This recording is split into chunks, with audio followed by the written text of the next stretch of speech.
Good evening. Christmas is just around the corner, but for a number of employees of a company in Langford, they don't feel much like celebrating because for them, the roof has caved in. Workers at Johnson Brothers Roofing tell A News that they are owed thousands of dollars in pay 10 days before Christmas after the company shut its doors.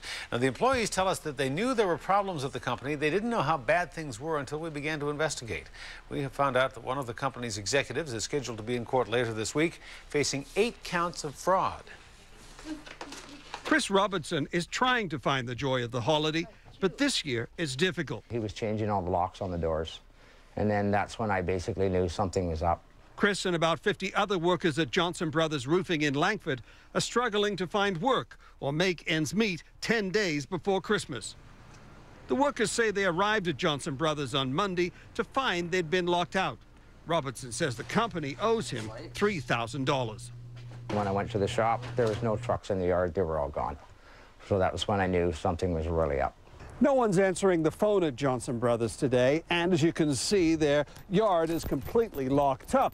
But what makes matters worse to the employees that worked here is that their own personal tools are located behind these locked gates. Well, she's been in contact with the lawyers. Derek Wilshire says he's owed $6,000, money planned for gifts for his 2 young children at Christmas. Pretty concerned for some of the guys in the company, the ones that live a little more paycheck to paycheck and depend on this kind of finances to get themselves by. And they have families of their own. I'm definitely sad and worried about a lot of the guys. And Wilshire considers himself one of the lucky employees who have managed to find new work quickly. Jay Smith is another of those lucky employees, hired by an Nanaimo developer to complete work started by Johnson Brothers. Smith says he had suspicions there were problems with the company when Canada Revenue agents arrived with police at Johnson Brothers 3 weeks ago and took several boxes of files.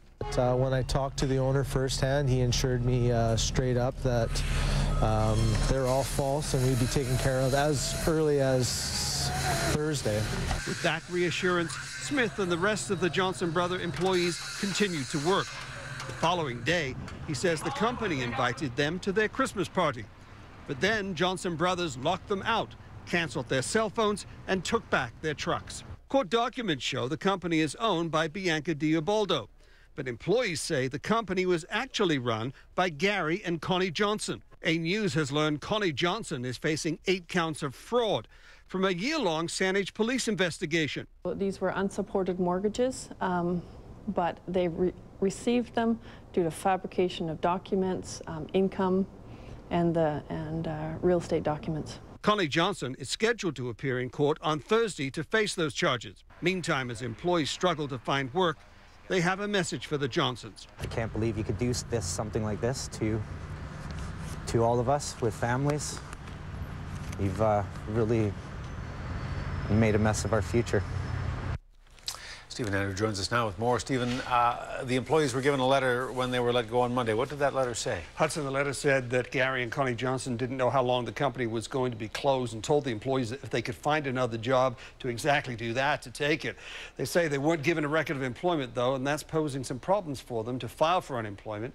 Now, we tried to reach the Johnsons today several times, but either the phones weren't answered, voicemail boxes were full, or phones were disconnected. And since our story aired at 5 o'clock, we've received a number of calls from former employees who say they too are owed money. And if you are one of those employees affected or have more information on this story, we want to hear from you.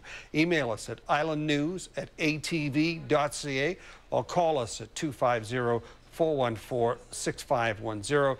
And tomorrow, Hudson, on A News at 5, we'll talk to more of those employees and we'll hear more of their stories and some more details about this situation. All right, Stephen, thank you. You're welcome.